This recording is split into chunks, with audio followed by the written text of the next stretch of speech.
오늘 저는 정말 무거운 마음으로 카메라 앞에 섰습니다. 수십조 원 규모의 건강 산업이 끝까지 숨기고 싶어하는 불편한 진실을 오늘 이 자리에서 이야기하려고 합니다. 지금 많은 분들이 기적의 약이라고 믿으며 챙겨 먹는 알록달록한 건강보조식품들, 그중 일부는 오히려 몸을 조용히 망가뜨리고 있다는 사실을 저는 제 연구 인생을 걸고 말씀드릴 수 있습니다. 저는 박선우라고 합니다. 30년 동안 시니어 영양과 대사 건강을 연구해 오면서 건강을 챙긴다고 믿고 알약을 한 움큼씩 드시다가 오히려 피로가 심해지고 장기 기능이 무너진 사례들을 정말 많이 봤습니다. 그래서 오늘 이 이야기는 꼭 전해드려야 한다는 마음으로 카메라를 켰습니다. 여러분의 아침 식탁 위를 떠올려 보세요.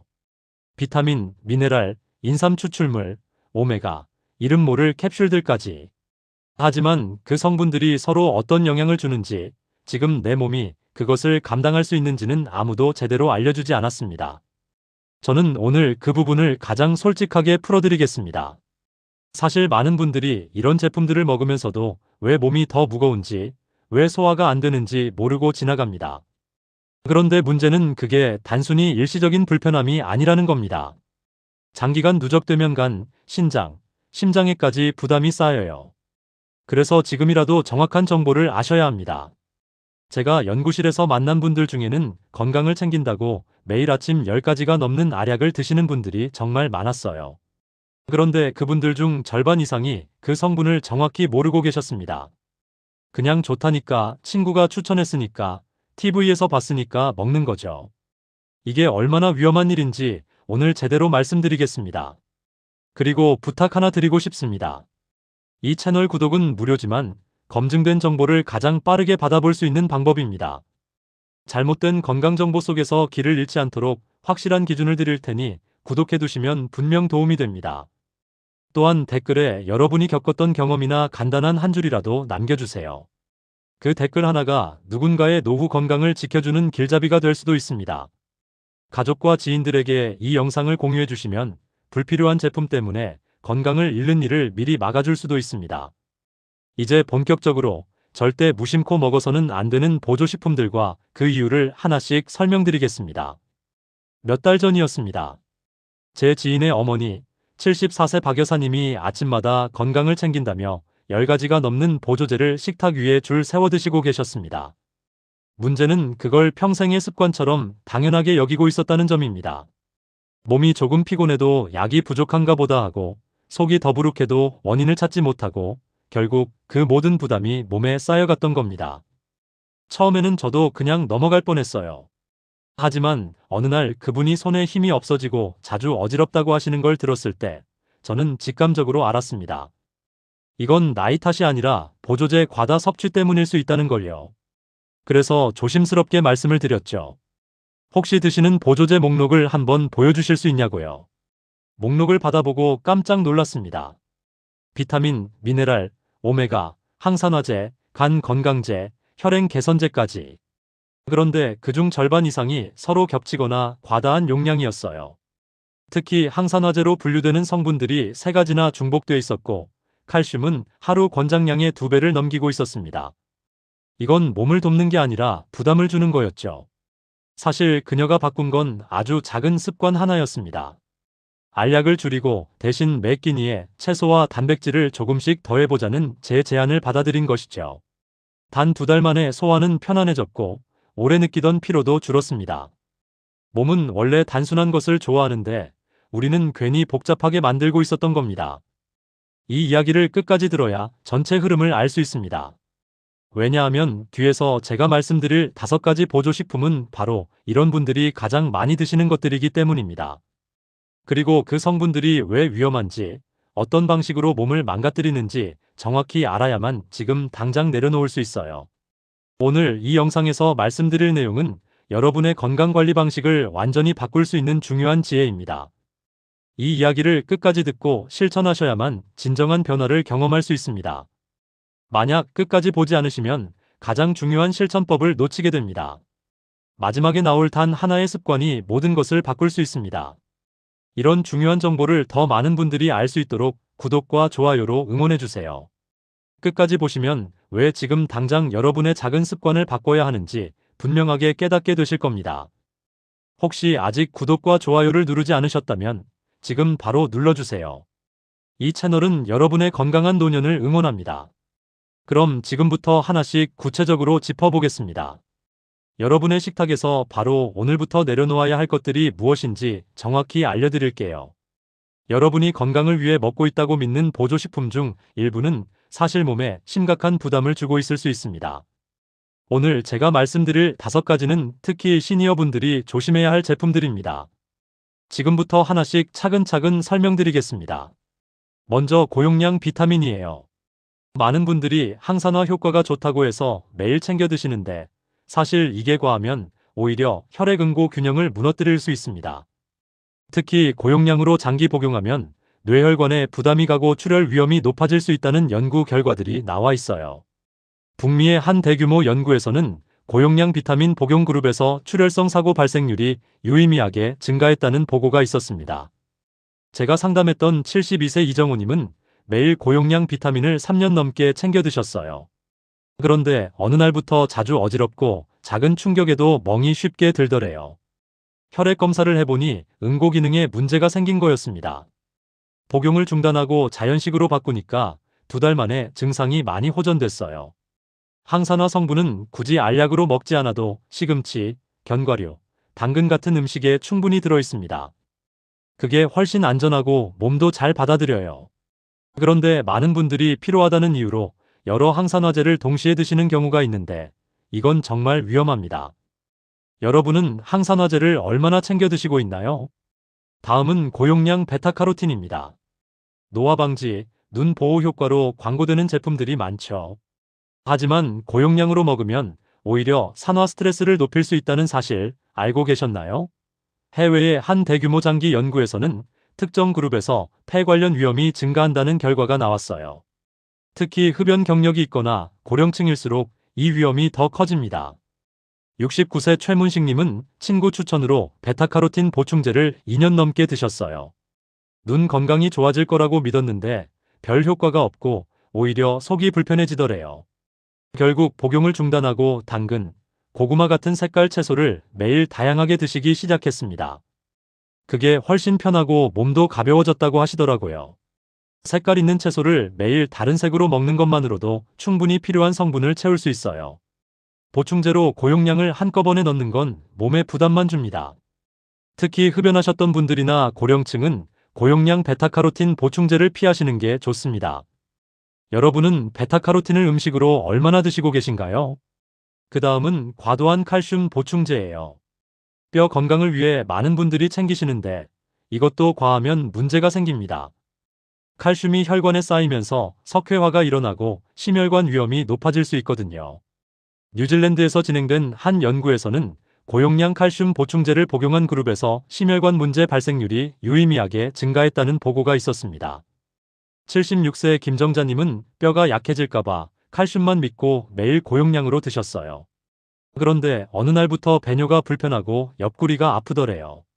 검사해보니 칼슘 결석이 생긴 거였습니다. 칼슘은 단독으로 먹는다고 뼈로 가는 게 아니에요. 비타민도 함께 있어야 하고 적당한 운동도 해야 흡수가 잘 됩니다. 그래서 멸치, 두부, 유제품처럼 자연스럽게 칼슘이 들어있는 음식을 매일 조금씩 먹는 게 훨씬 안전해요. 칼슘만 먹고 비타민화 운동을 하지 않으면 아무 소용이 없습니다. 여러분은 칼슘을 주로 음식으로 드시나요? 아니면 보충제로 드시나요? 네 번째는 고용량 단백질 파우더입니다. 요즘 근육을 늘리려고 많은 분들이 드시는데 사실 고령층 신장에는 큰 부담이 될 수 있어요. 나이가 들면 신장 기능이 자연스럽게 떨어지는데 여기에 고용량 단백질을 계속 넣으면 신장이 감당을 못합니다. 고령자의 단백질 과다 섭취가 신장 기능 저하를 가속한다는 연구들이 여러 건 있어요. 74세 박재문님은 건강 프로그램을 보고 매일 고용량 단백질 파우더를 드셨습니다. 근육이 늘어날 거라고 기대했는데 오히려 피로가 심해지고 신장 수치가 급격히 나빠졌어요. 나중에 알고 보니 신장이 그 양을 처리하지 못하고 있었던 거죠. 단백질은 달걀, 두부, 생선처럼 소화 잘 되고 부드러운 음식으로 섭취하는 게 훨씬 안전합니다. 특히 당뇨나 고혈압이 있으신 분들은 단백질 파우더 남용을 절대 하시면 안 돼요. 혹시 여러분은 단백질 파우더를 매일 드시고 계신가요? 마지막으로 종합 비타민 패키지입니다. 편리하고 좋아 보이지만 사실 이게 가장 위험할 수 있어요. 왜냐하면 성분이 중복되고 과잉 섭취될 가능성이 가장 크기 때문입니다. 여러 성분이 한꺼번에 들어가 있으니까 어떤 게 얼마나 들어있는지 정확히 모르고 드시는 경우가 많거든요. 특정 성분이 과다하게 들어가면 간이나 신장에 부담을 줄 수 있다는 보고들이 있습니다. 67세 오은희님은 종합 패키지가 편하다고 해서 매일 챙겨 드셨어요. 그런데 정기검진에서 간 수치가 갑자기 올라간 거예요. 다른 원인을 찾아봐도 딱히 없었고 결국 종합 비타민을 끊어보니 수치가 정상으로 돌아왔습니다. 필요한 영양소는 혈액 검사를 한번 해보고 부족한 것만 개별적으로 보충하는 게 가장 안전해요. 허브, 비타민, 미네랄이 한꺼번에 들어있는 제품은 특히 조심하셔야 합니다. 여러분은 어떤 이유로 종합 비타민을 선택하셨나요? 이렇게 5가지를 살펴봤습니다. 고용량 비타민, 베타카로틴, 칼슘, 단백질 파우더, 종합 비타민 패키지. 모두 건강을 위해 먹는다고 생각하지만 실제로는 몸에 부담을 줄 수 있는 것들이에요. 그럼 이제 이런 것들을 내려놓고 어떻게 건강을 지킬 수 있는지 더 안전하고 효과적인 방법들을 하나씩 알려드리겠습니다. 보조식품을 내려놓으면 뭘 해야 하는지 막막하시죠? 사실 답은 아주 간단합니다. 우리 조상들이 수천 년 동안 해온 방식, 바로 자연에서 얻은 음식과 생활 습관으로 건강을 지키는 거예요. 지금부터 그 방법들을 하나씩 말씀드릴게요. 가장 기본은 자연식입니다. 영양소는 알약이 아니라 음식 속에서 가장 안정적으로 작용해요. 왜냐하면 음식에는 한 가지 성분만 들어있는 게 아니라 여러 영양소가 함께 어우러져 있거든요. 그래서 몸이 필요한 만큼만 흡수하고 나머지는 자연스럽게 배출합니다. 하지만 알약은 그렇지 않아요. 한꺼번에 고용량이 들어오니까 몸이 감당을 못하는 거죠. 가공식품이나 단맛이 강한 음료는 항산화 균형을 깨뜨립니다. 그러니 매 끼니 채소 2가지, 단백질 1가지를 기본 구성으로 잡아보세요.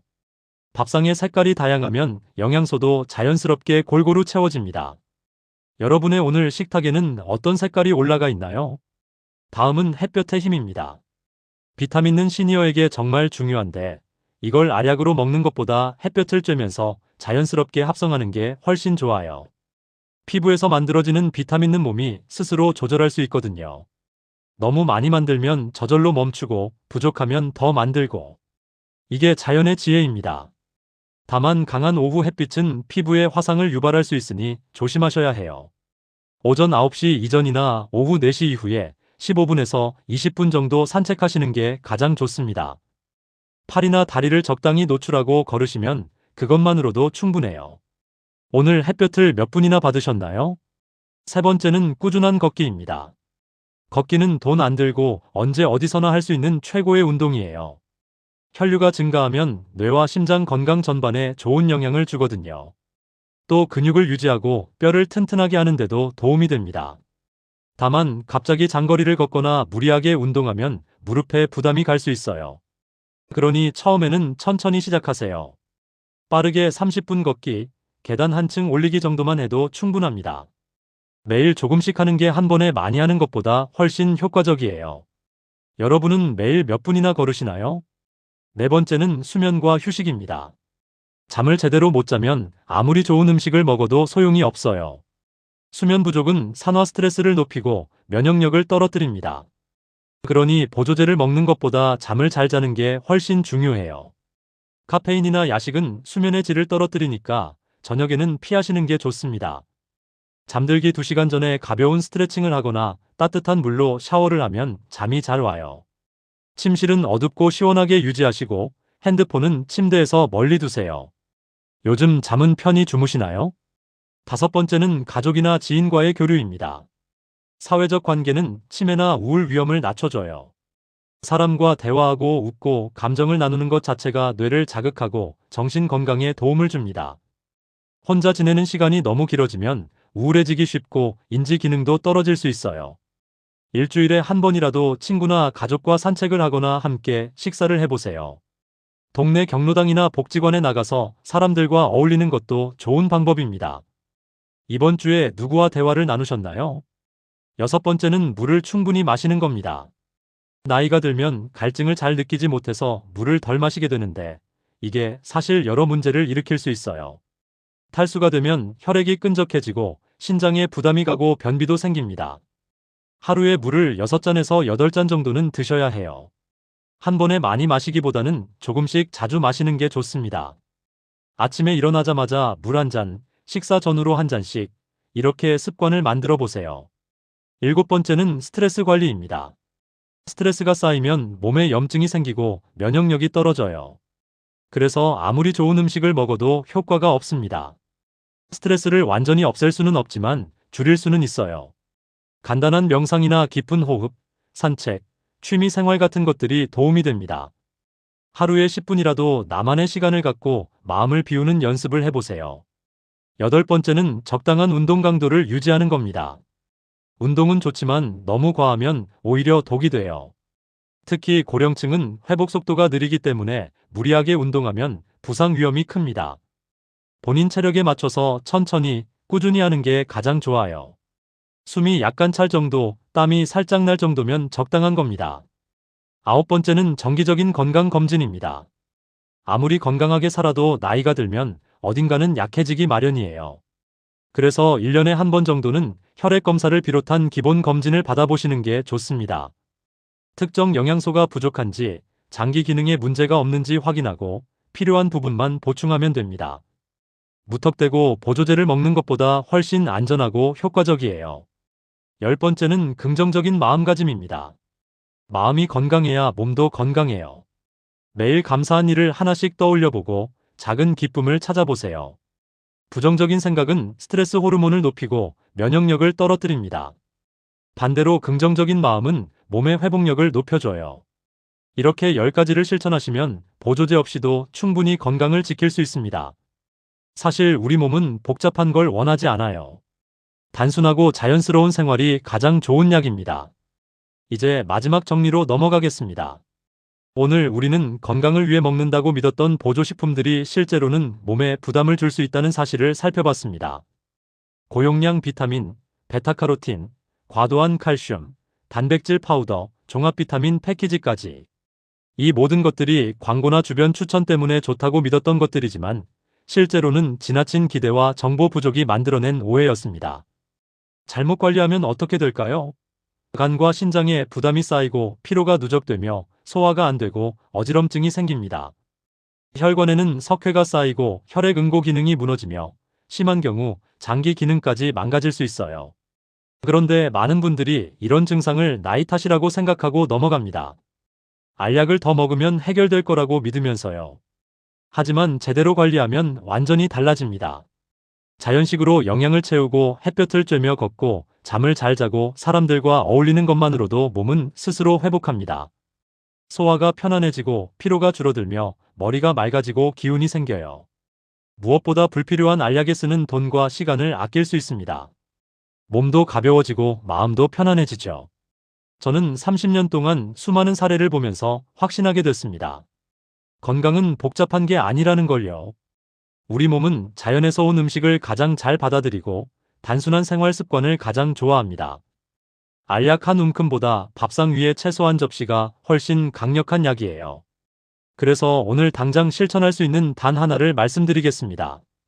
바로 내가 지금 먹고 있는 보조제 목록을 한 번만 점검해 보는 겁니다. 종이에 적어 보세요. 뭘 먹고 있는지, 왜 먹기 시작했는지, 정말 필요한 건지. 그리고 그 중에서 오늘 제가 말씀드린 5가지에 해당하는 게 있다면 과감히 줄여보세요. 필요 없는 것은 내려놓고 대신 식탁 위에 색깔 있는 채소를 하나 더 올려보세요. 아침에 햇볕을 15분 쬐고 저녁에 동네 한 바퀴 걸어보세요. 그것만으로도 충분합니다. 몸은 여러분이 생각하는 것보다 훨씬 똑똑하고 강합니다. 단지 우리가 너무 많은 걸 집어넣어서 혼란스러울 뿐이에요. 다음 영상에서는 시니어 분들에게 정말 도움이 되는 영양소가 무엇인지, 어떤 음식 조합으로 먹으면 효과가 극대화되는지 더 깊이 다뤄보겠습니다.